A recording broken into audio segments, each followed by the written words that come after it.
Cette émission est basée sur le programme d'écriture autobiographique Je me raconte, qui est attaché à la Société d'histoire et de généalogie de la MRC Maria-Chapdelaine, qui vous invite à écrire votre récit de vie. Au fil des 12 épisodes, nous vous présenterons le contenu et les explications des 21 séquences du programme Je me raconte. Et chaque séquence sera illustrée de témoignages d'anciens participants qui vous partageront leur expérience, ainsi que des extraits de leur récit de vie.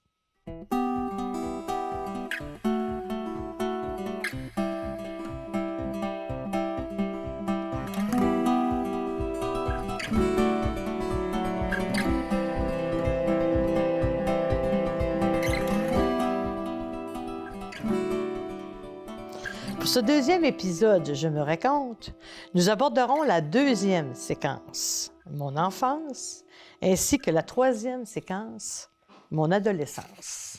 Mon enfance, c'est la période de 6 à 10 ans, un climat familial harmonieux ou trouble, mon entrée à l'école, un grand pas vers la socialisation, une marche de plus vers l'autonomie. Je partage les souvenirs de ma première journée d'école. L'époque concernée, les émotions que j'ai ressenties, mon habillement, est-ce qu'il y avait un costume obligatoire ou si c'était comme on voulait. Les écoles que j'ai fréquentées de 6 à 10 ans, le pensionnat, l'école du village, du quartier, du rang. En lien avec la religion, je partage des détails de ma première communion, confession, confirmation, communion solennelle ou profession de foi, ma première visite à l'église ou au temple, mosquée, synagogue. C'est vrai. Où et quand? En quelle année étais-je? Mon habillement, les personnes présentes, les cadeaux reçus. Je raconte comment j'occupais mon temps en dehors de l'école, la routine quotidienne, les jeux, les amis, les lieux fréquentés, les obligations comme entretien à la maison, travaux à la ferme, etc. Les activités et les sports pratiqués l'été et l'hiver. Est-ce que j'étais une sportive ou non? Les émissions de télévision favorites. Ben, dans ce temps-là, la télévision, c'était important. Il y a déjà eu l'arrivée de la télévision. Oui. Moi, j'ai vécu ça. C'est ça, oui. Et les premières émissions, puis... oui, la télévision en noir et blanc avec plein de nuages, là, tu sais. De neige. De neige. Hiver comme été, il neigeait dans la maison. Comment se déroulaient les vacances estivales? Ah oui. Le chalet, le camping, les baignades, les voyages, les sorties en famille, les activités, les sports et les loisirs. Ah, il y a beaucoup à écrire là-dessus, là. Oui. Ah, mon Dieu, l'épargne. Comment j'ai appris à épargner à cet âge? Comment je gagnais mon argent? Vente de bleuets, de noisettes, tonte de gazon, gardienne d'enfants. Est-ce que je devais participer à l'économie de la famille? Il y avait l'avènement aussi des jardins. Oui. Hein, les caisses oui, populaires, les caisses populaires des jardins. Qui venaient dans les écoles et qui nous faisaient ouvrir notre premier compte. Comment on appelait ça, donc? En tout cas, c'était un compte scolaire, là. Oui. Oui. La place des animaux de compagnie dans ma vie familiale. Ah oui. Chien, chat, vie sur la ferme. Parce que quand on est sur la ferme, on a accès à d'autres animaux. Bien oui, bien sûr. Ensuite, on fait réfléchir les gens sur quelle était la place réservée à la culture dans ma famille. La musique, la littérature, le cinéma, le théâtre, l'art, la danse. Quelle place occupaient les sports dans ma famille? Ma relation avec mes frères et sœurs. Est-ce que je m'entendais bien avec elles et eux? Devais-je partager ma chambre? Oh là là. Mes jouets? Mes vêtements? Quel regard global je pose aujourd'hui sur mon enfance? Je réfléchis. à ce qui m'angoissait le plus, aux fois où je me suis mise dans le trouble, à mes endroits préférés pour me réfugier, aller réfléchir, me cacher, aux événements historiques qui ont caractérisé l'époque de mon enfance, à mes craintes, mes chagrins, mes regrets, à mon enfance heureuse ou malheureuse, aux événements qui m'ont marqué. Tout ça, c'est une grosse réflexion qui nécessite un bel écrit parce que ça fait partie des émotions. Oui. On a beaucoup plus de choses à écrire aussi que sur l'enfance, où on a un peu moins de... Plus on va avancer, hein? Oui, plus il va y avoir de choses à écrire. Maman était institutrice, puis elle aimait nous corriger, puis surtout corriger mon père quand il parlait, puis mon père n'avait pas d'instruction, puis il disait « Donne-moi un crayon ». Elle disait « Donne-moi un crayon ».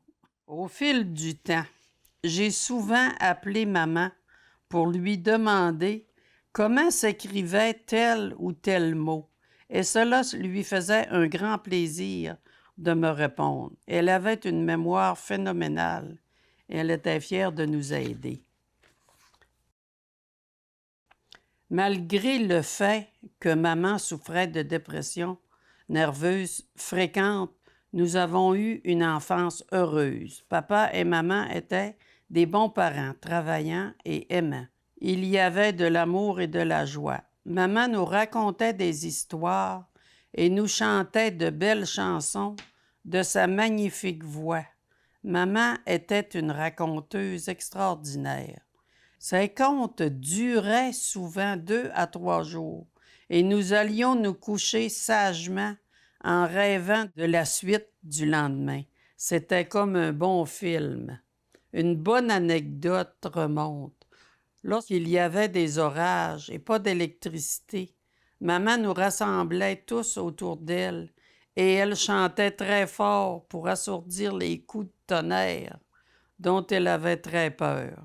Je la remercie aujourd'hui de nous avoir fait vivre ces moments inoubliables et surtout de nous avoir donné une bonne éducation ainsi que de bonnes valeurs qui me servent tous les jours. J'ai des souvenirs heureux à profusion.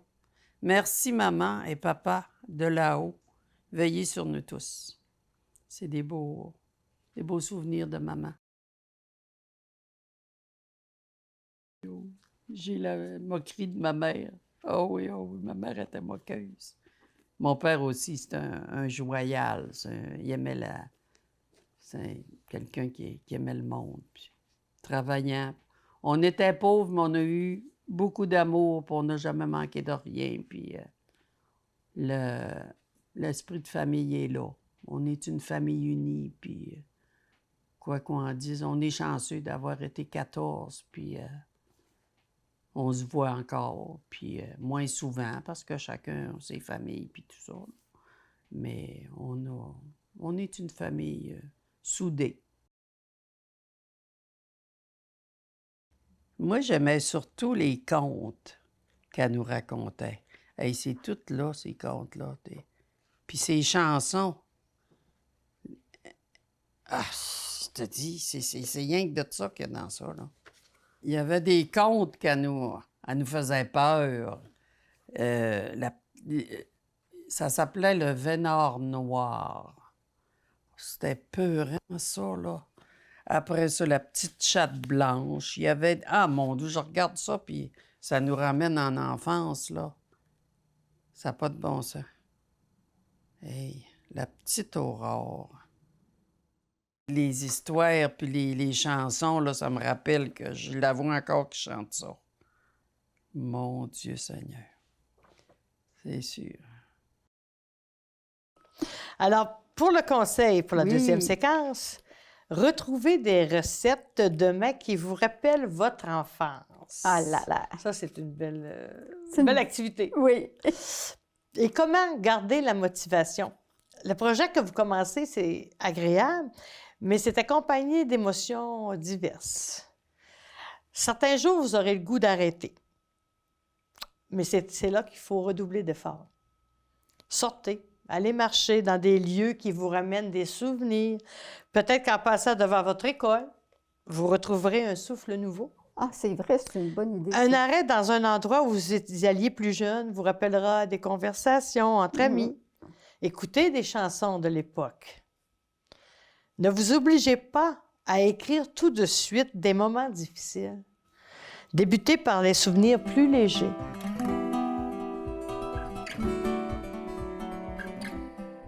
Bonjour, mon nom est Émilie Gaudreau. Je suis copropriétaire de Délices du Lac-Saint-Jean. Donc, c'est la belle saison qui arrive. On commence à voir déjà beaucoup de VTT se promener dans les sentiers. Les producteurs de bleuets, on souhaite vous faire un petit rappel. Nous souhaitons vous remercier de demeurer dans les sentiers afin de s'assurer de ne pas endommager les terres qui pourraient être en dormance ou encore sur le point de faire une production fruitière. Nous, les producteurs, on travaille tellement fort pour vous produire des super bons bleuets. Et c'est important de ne pas oublier une chose, plus de fruits au champ, plus de confiture pour vos déjeuners le matin.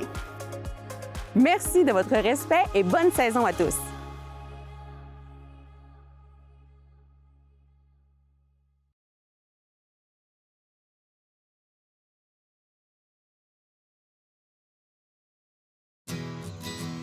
Je m'appelle Kéliane.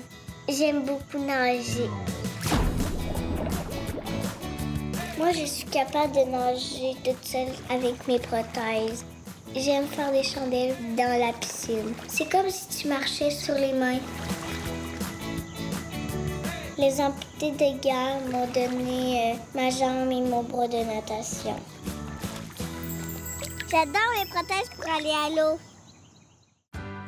Salut, je suis Camille et je suis membre de Maria Express. Et ça veut dire que je peux me déplacer n'importe où à Dolbeau-Mistassini pour seulement 3 $ par trajet. Être membre, c'est vraiment pas compliqué.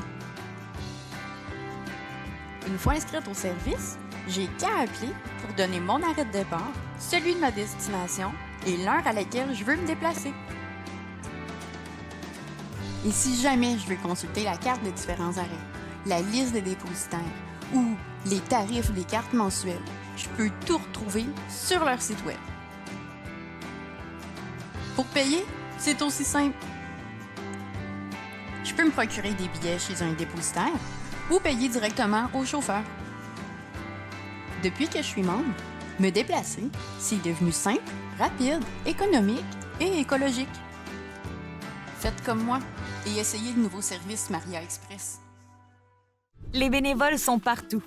Nos activités sportives, de loisirs et de plein air sont rendues possibles grâce au travail de bénévoles. Ici, les bénévoles vous permettent de faire du sport dans votre quartier. Ici, les bénévoles participent à la tenue d'événements locaux. Ici, les bénévoles assurent l'entretien et la signalisation des chemins de randonnée. Dans votre centre communautaire de loisirs, votre association sportive ou votre club de plein air, tout prend vie grâce aux bénévoles.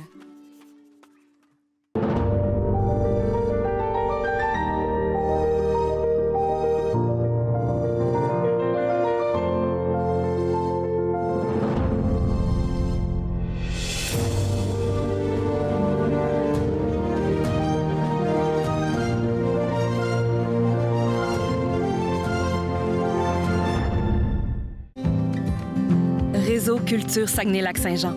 C'est l'accès direct à 200 artistes, organismes, travailleurs et travailleuses culturelles. La culture au Saguenay-Lac-Saint-Jean, une culture de proximité. Réseau Culture Saguenay-Lac-Saint-Jean. C'est l'accès direct à 200 artistes, organismes, travailleurs et travailleuses culturelles. La culture au Saguenay-Lac-Saint-Jean, une culture de proximité. Je m'appelle Mihaela Radou. Quand j'ai commencé le bénévolat, c'était pour voir un peu comment ça marche. Tu peux te développer un peu plus quand tu commences notre vie. Tu commences de zéro, c'est pas facile. Mais le bénévolat m'a aidé beaucoup. C'est important de faire le bénévolat avec la passion.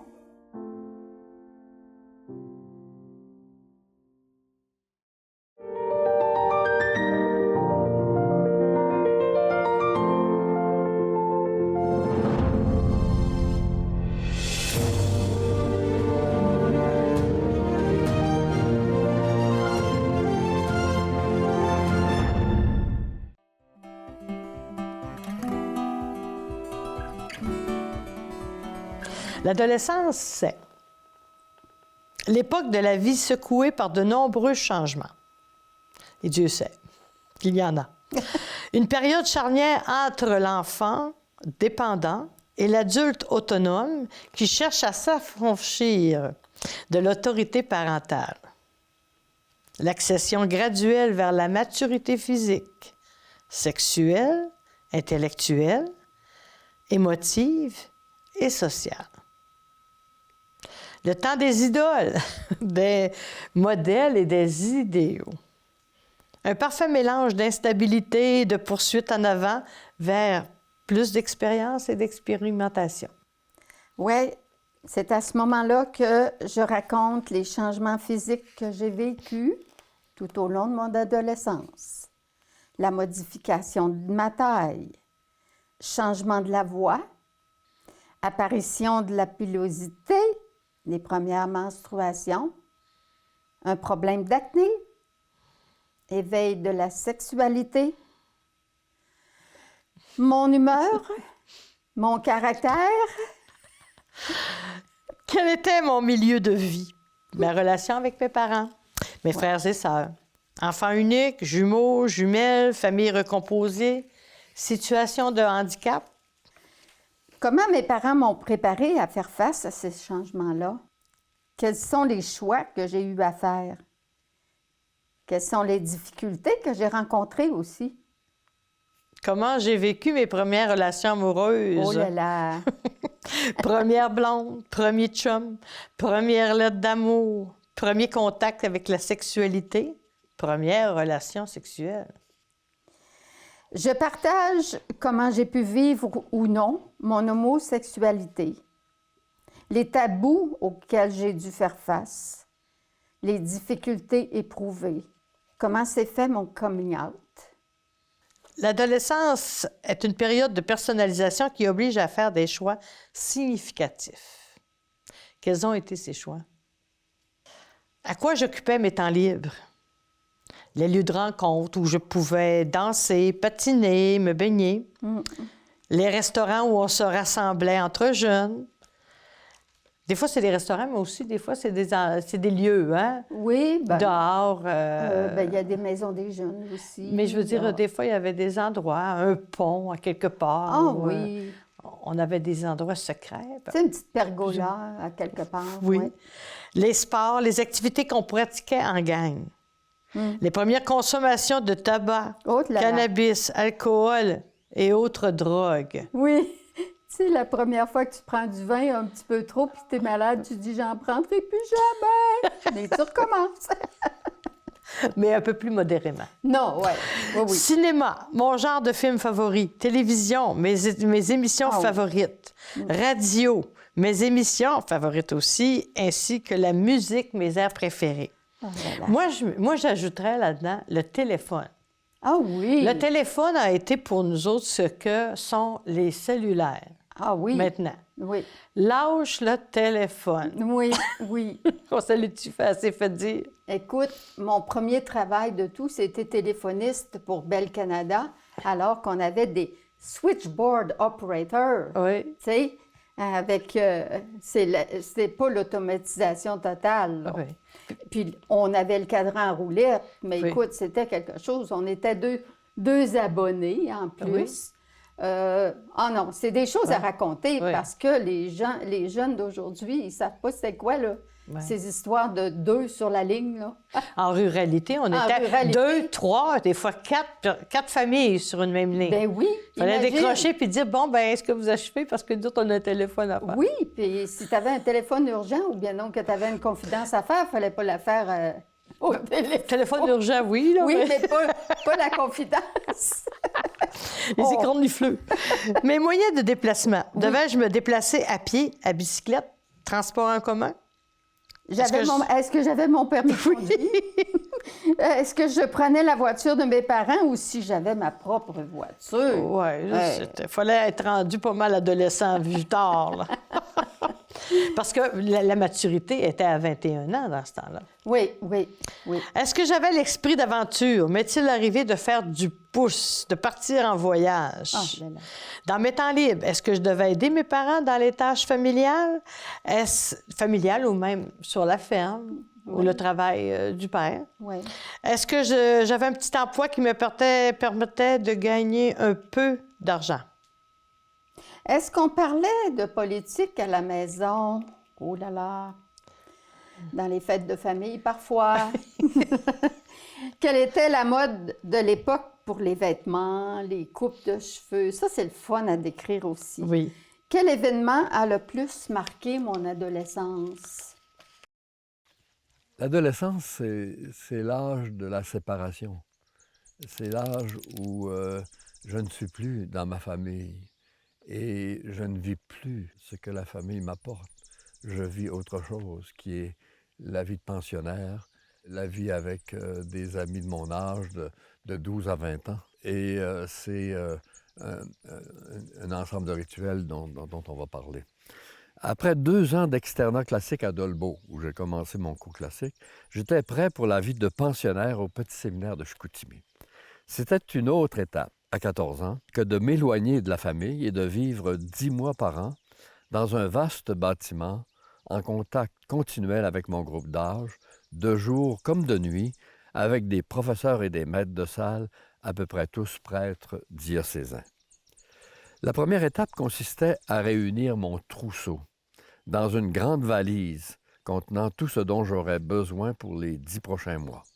Essentiellement, cette valise contenait du linge de rechange pour un cycle hebdomadaire et un sac pour contenir le linge sale qui était envoyé chaque semaine à la femme du concierge du séminaire avec une liste détaillée du contenu. Et chaque pièce étant marquée de mon nom brodé sur un ruban de coton cousu sur mon vêtement.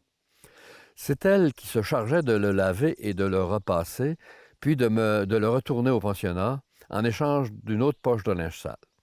Tout le monde portait la plupart du temps le costume officiel, pantalon gris et blazer bleu marine, arborant l'écusson du séminaire, chemise blanche ou parfois de couleur pâle, et cravate rouge ainsi qu'un béret basque que les anciens se faisaient un plaisir de scalper, peu de temps après notre arrivée. Scalper, c'est-à-dire prendre de force l'étrange queue trônant au centre de ce couvre-chef en feutre, de laine souple, laissant au pauvre Navo un dôme lisse sur un crâne chevelu.